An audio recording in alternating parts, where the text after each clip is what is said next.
자, 안녕하십니까. 대한민국 재경관리사 강의 표준, 자, 강경석 세무사입니다.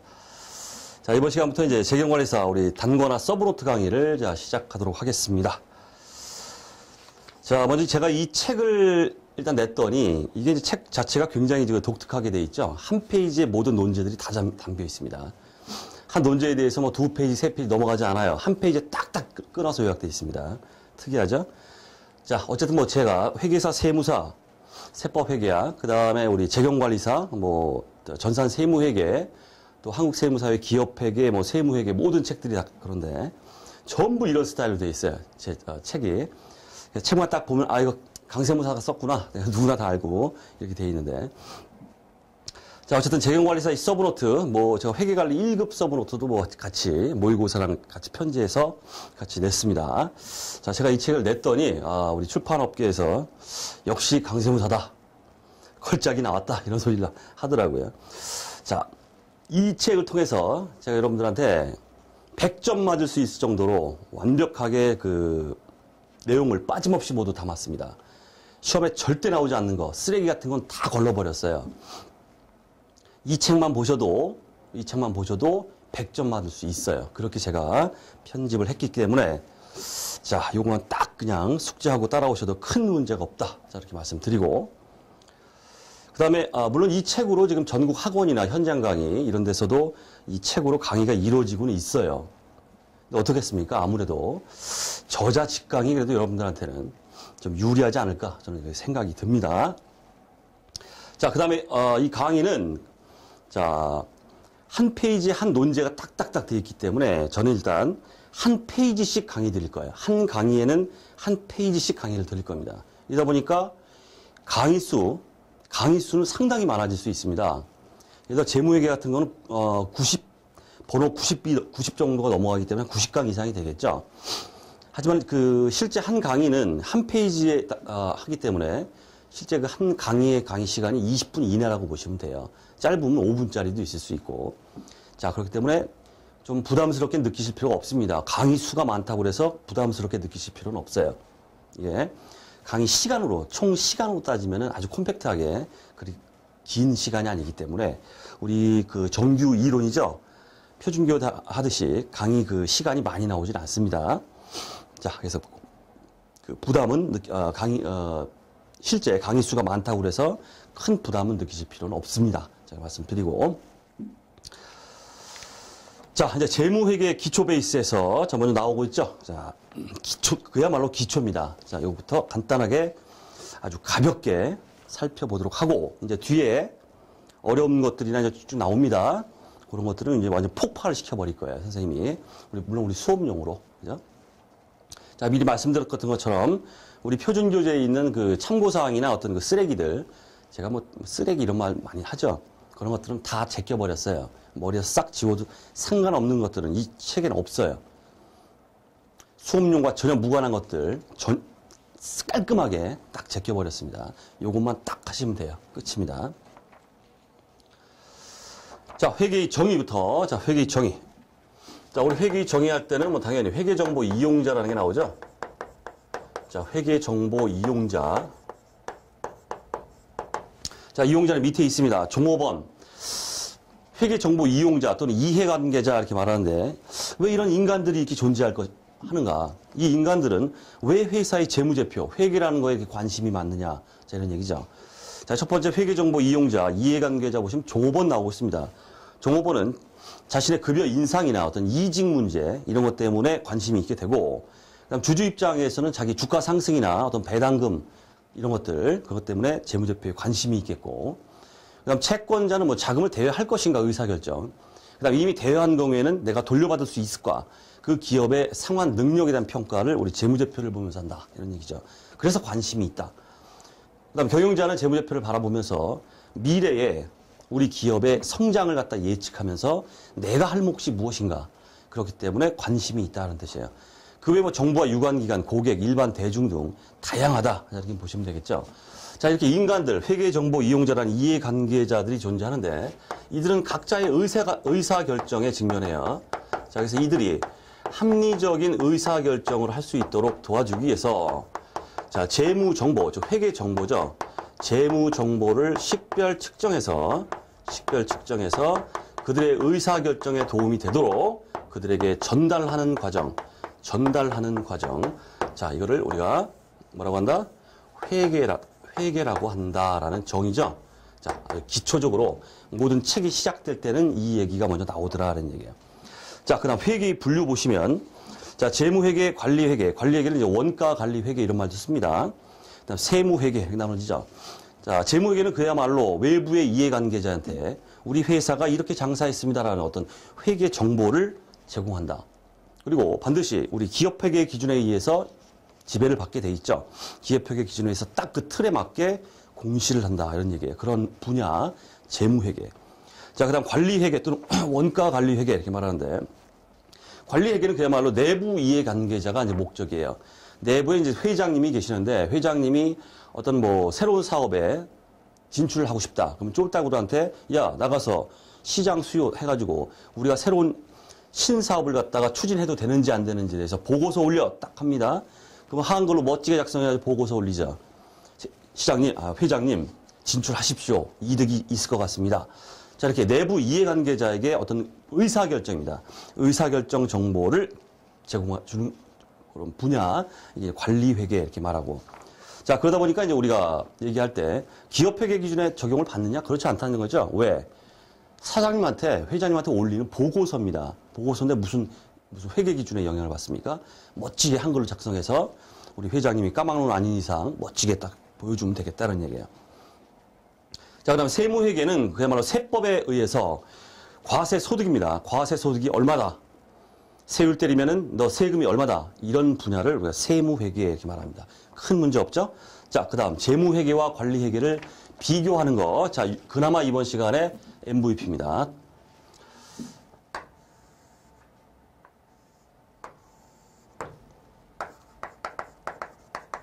재무회계. 자, 관리회계.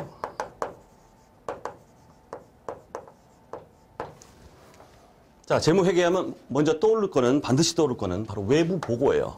외부 보고. 외부 이해관계자.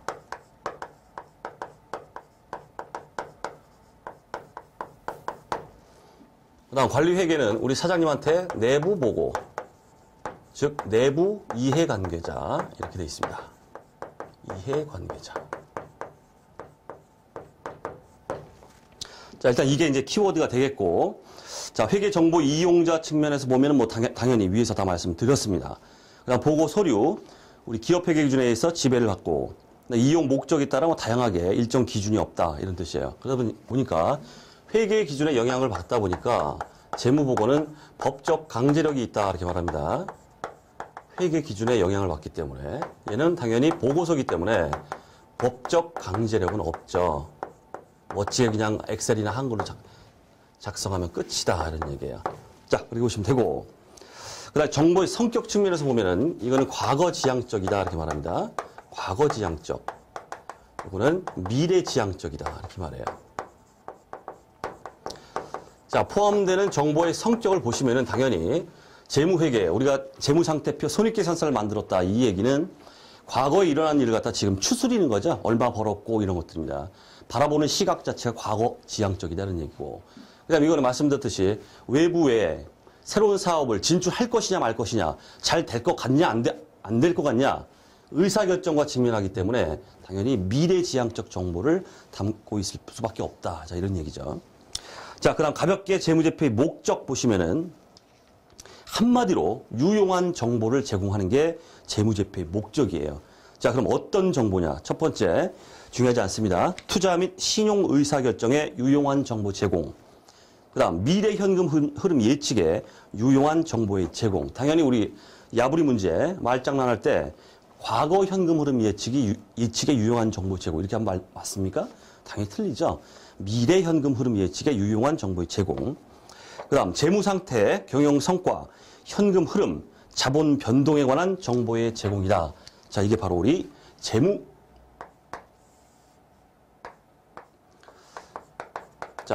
상태 무엇을 통해서, 그다음 경영 성과 무엇을 통해서, 현금 흐름, 무엇을 통해서? 자본 변동, 무엇을 통해서? 자, 재무 상태, 일명 재무 상태표. 앞으로 FP라고 쓰겠습니다. Financial Position 이렇게 말해요. 재무 상태표를 통해서 일정 시점에 재무 상태를 보여준다. 그다음 경영 성과 앞으로 CIS라고 하겠습니다. Comprehensive Income Statement, 포괄 손익계산서를 통해서 영업 성과, 경영 성과를 보여준다. 그다음 현행 발생주의 회계와 배치되고 있는 이 현금주의에 의한 현금 흐름표. 이걸 통해서 한 기업이 보유하고 있는 현금 보유고에 대한 내용을 보여주더라. 한 기업이 가지고 있는 현금은 유동성이라고 하는데 엄청나게 중요하죠. 그래서 우리가 이익의 질이라고 하는데 quality of profit 이렇게 해가지고 이익의 질. 당기 순이익은 굉장히 높아요. 현금은 가지고 있는 게 없어요. 이럴 경우에 이익의 질이 떨어진다 이렇게 말합니다. 하지만 당기 순이익이 그리 크진 않습니다. 하지만 현금을 많이 가지고 있어요. 그럼 그 이익의 질이 굉장히 높다 이렇게 말합니다. 자, 그러한 평가를 할 수 있게 보여주는 게 바로 현금 흐름표가 되겠고, 자본의 전반적인 변동에 대한 내용을 포괄적으로 보여주는 이걸 자본 변동표다 이렇게 말하죠. 자, 이런 것들을 우리가 다 배울 것이다. 구성 요소까지 해서. 자, 그렇게 보시면 되겠고. 자, 그 다음에 재무제표의 목적. 경영자의 수탁 책임 평가에 유용한 정보의 제공이다. 이렇게 되어 있습니다. 자, 그 다음에 기초적인 내용인데, 복식부기. 한번 보고 넘어가죠. 자, 복식부기 우리 회계 원리에서 다 배웠던 내용이죠. 복식부기 하면 우리가 딱 떠오르는 게, 거래 이중성, 대차 평균의 원리. 우리 기초에서 다 봤죠. 자, 기초적인 얘기지만 다시 한번 읊어볼게요. 자, 분계라는 걸 통해서 차변에 이제 건물을 사왔어요. 건물 100원 주고 사왔다. 다음 대변에 현금이 100원 나갔다. 그 다음 은행 가가지고 은행에서 현금을 빌려왔습니다. 현금 200원 빌려왔다. 그 다음 대변에 차입금, 부채가 발생했다. 자, 이렇게 했을 때, 자, 우리가 분계를 통해서 항상 동일한 금액이 차변, 대변에 기록되는 거, 동일한 금액이 기록되는 걸 뭐라고 그래요? 거래의 이중성이다. 이렇게 말하죠. 거래의 이중성. 그 다음에 다 합계를 내봅니다. 합계를 내봤더니 똑같아요. 300. 자, 이렇게 차변과 대변의 합계가 이렇게 일치하는 걸 우리가 대차 평균의 원리다 이렇게 말하죠. 자, 우리 회계 원리에서 배웠던 기초적인 사항인데 한번 읊어봤습니다. 자, 이거에 대해서 아직 감이 없다 그러면 지금 강의 들을 그 수준이 아닙니다. 다른 데 가십시오. 많이 접고. 자, 그 다음 국제회계 기준의 특징입니다. 자, 이번 시간에 아까 재무회계, 관리회계 그나마 이번 시간에 볼 거라고 그랬죠. 그나마 또 이번 시간에 볼 거 MVP 바로 국제회계 기준의 특징이에요. 자, 현재 우리 기업회계 기준을 보시면은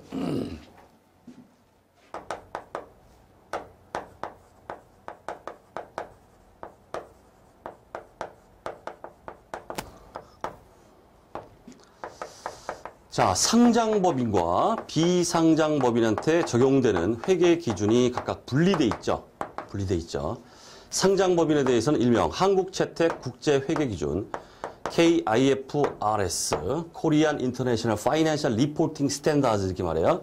한국이 채택한 국제재무보고 기준 이렇게 말하는데 우리는 이걸 한국채택 국제회계기준이다 이렇게 말하고 있습니다.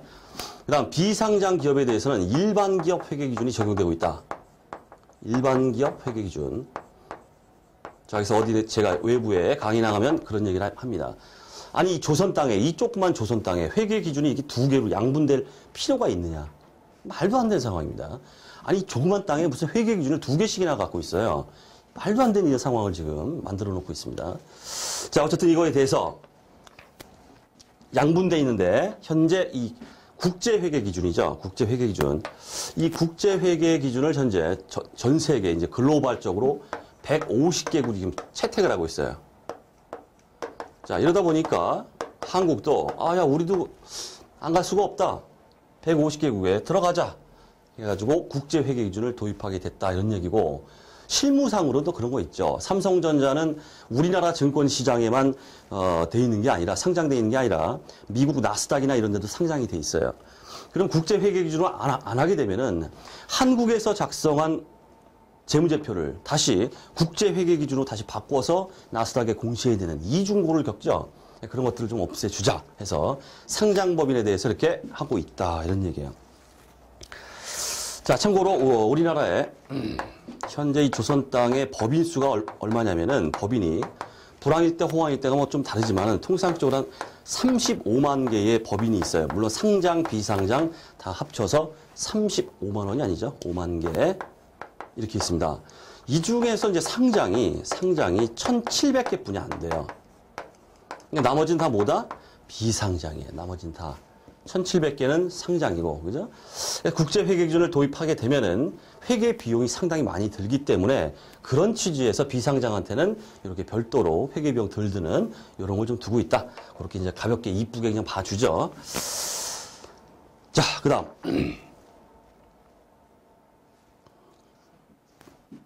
자, 이거 하나 더 말씀드릴게. 자, 이 국제회계 기준에 이제 전반적으로 해석을 하게 됩니다. 해석을 해서 이제 조선말로 딱 바꿔놓는데 이 경우에 직역을 하도록 이렇게 해놨어요. 즉 이게 뭐냐면 의역 배제입니다. 의미를 따져서 해석을 하는 이걸 배제시켜버려가지고 직역을 하다 보니까 문구들이 굉장히 낯설어요. 그래서 실무자들이 좀 헤매고 있다 이런 얘기예요. 자, 예를 들어서 국제회계 기준에 significant라는 말이 나와요. significant. 의미 있다 이런 뜻입니다. 종전에는 중대한 영향력 그럴 때 이 significant influence 이런 말을 썼어요. 중대한. 근데 이걸 다 직역을 해버리면 의미 있다, 즉 유의적이다 이런 말을 써요. 이런 식으로 중대한 영향력 하면 의미가 딱 와닿는데 유의적 영향력 하면 이게 뭐지? 생소하다 이런 얘기예요.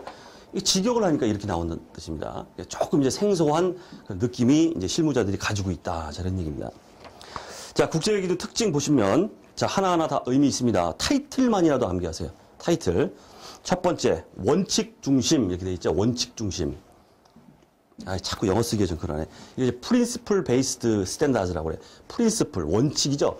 원칙만 정해놓고 재량을 부여합니다. 네 마음대로 해. 이런 거예요. 반대되는 개념이 우리 이제 종전에 K갭이라고 했을 때 옛날에 있던 기업회계 기준이죠. 까내면 까 이런 거. 규칙 중심이라고 합니다. 룰 베이스드 이렇게 말하는데 까내면 까. 솔직히 말하면 그때 시절이 더 좋을 수도 있었어요. 하라는 대로만 하면 되니까. 근데 지금 이제 원칙 중심 원칙만 제공하고 네 마음대로 해 이렇게 돼 있기 때문에 실무자들이 네 마음대로 하는 게 더 어렵다 이렇게 느낀다는 뜻이에요. 어쨌든 그래서 외부에 많이 이제 돈 쳐들여 가면서 종업원들 교육도 시키고 막 이렇게 하죠. 이렇게 돼 있습니다. 자, 기본 원칙과 방법론만 제시하고 있다. 회계처리 양식이나 개정 과목 아무거나 써라 이런 얘기예요. 적용하지 않고 다양성과 재량을 부여한다 이렇게 돼 있습니다. 자, 그다음 연결 재무제표 중심입니다. 우리 객관식 야부리 문제 개별 재무제표 중심이다 이렇게 하면 틀립니다. 연결 재무제표 중심이에요. 연결 재무제표는 뭐 굳이 깊이까지 아실 필요는 없고 우리가 이제 지배회사 우리 오야붕이라고 하는데 지배회사 오야붕이 있고 딸린 식구가 있어요. 꼬봉들 이거를 종속회사라고 하는데 재무제표를 작성하는 데 있어서 개별 기업이죠. 지배회사 따로 종속회사 따로 이거보다는 모든 눈빛이 국제회계 기준은 지배회사와 종속회사를 아우르는 전체적인 회계 실체 연결 재무제표의 모든 눈빛이 포커스가 거기가 있어요. 그런 특징이 있다. 자, 그 정도. 자, 그다음 공시 항목 강화가 나오고 있어요. 공시 강화. 수많은 주석을 요구합니다. 재무제표 다 작성하고 나서 KIFRS에서 요구하는 주석 사항들이 있어요. 주석. 이런 걸 기재해야 된다. 막 이런 거 어마어마하게 많아요. 다 꼼꼼하게 일일이 챙겨가지고 재무제표 주석에다가 그걸 다 기재를 해줘야 됩니다. 자, 실무자들이 미쳐 죽는 거죠, 아주. 공시 항목, 주석을 통해서 요구하고 있는 그런 사항들이 너무너무 많다. 이런 특징이 있고. 자, 그 다음에 공정가치 확대다. 이렇게 돼 있죠. 자, 옛날에 우리는 취득 원가주의에 굉장히 쩌들어 있습니다. 자산을 잡는다. 이렇게 할 때 자산은 취득 원가로 잡아야 돼요. 하지만 우리 공정가치 개념이 확대되면서 자, 옛날 같으면 이런 일이 벌어진다는 뜻이에요. 자, 축산업법인에 소가 한 마리가 있는데 소가 송아지를 낳았어요. 그럼 송아지 취득 원가가 얼마입니까? 송아지 송아지 취득원가가 얼마예요? 또 상대방 대변에 계정 과목을 도대체 뭘 써야 됩니까? 취득원가이면. 취득원가는 들어간 돈이죠. 송아지 한 마리가 태어났는데 이게 얼마가 들어간 겁니까? 모르죠? 이렇게 하는 게 취득원가주의가로서는 회계 처리를 할 수 없더라는 얘기죠. 자, 국제회계 기준 송아지 잡아요. 송아지의 뭘로? 공정가치로. 이거 내다 팔면 얼마일까? 공정가치로 잡습니다. 자, 따라서 대변에 뭐가 나타납니까? 송아지 이익이다. 이런 식으로 회계 처리가 되더라 이런 얘기입니다. 자, 이거 이외에도 상당 부분 공정가치 회계를 완벽하게 자산부채에 대해서 확대를 시켜서 그 측정을 요구하고 있다 이런 얘기입니다. 자, 그다음 마지막 당연한 얘기인데 협업 재정입니다. 국제회계기준입니다. 거기에 150개에 속해 있는 어떤 한 나라가 자기 마음대로 국제회계기준의 일부 규정들을 바꿀 수 있느냐? 그렇지 않다는 얘기예요. 바꾸려면 어떻게 해야 된다? 각 국들이 머리를 맞대고 바꾸자 하고 합의가 돼야만 바꿀 수 있다. 독자적이 아닌 각국의 협업을 통해서 제정하고 있다. 당연한 이런 특징들이 나오더라 이런 얘기예요. 했죠? 자, 이렇게 해서 기본적인 얘기입니다. 우리가 이제 재무회계에 들어가기 직전에 아주 기초적인 얘기를 결론적으로 말씀드리면 우리 수업용으로 말씀드렸던 재무회계, 관리회계 비교 정도, 국제회계 기준의 특징 정도 이 정도는 보면 되는데 어쨌든 첫 시간이니까 가볍게 보셔도 상관은 없겠습니다. 자, 이렇게 해서 이번 시간 강의는 마치도록 하겠습니다.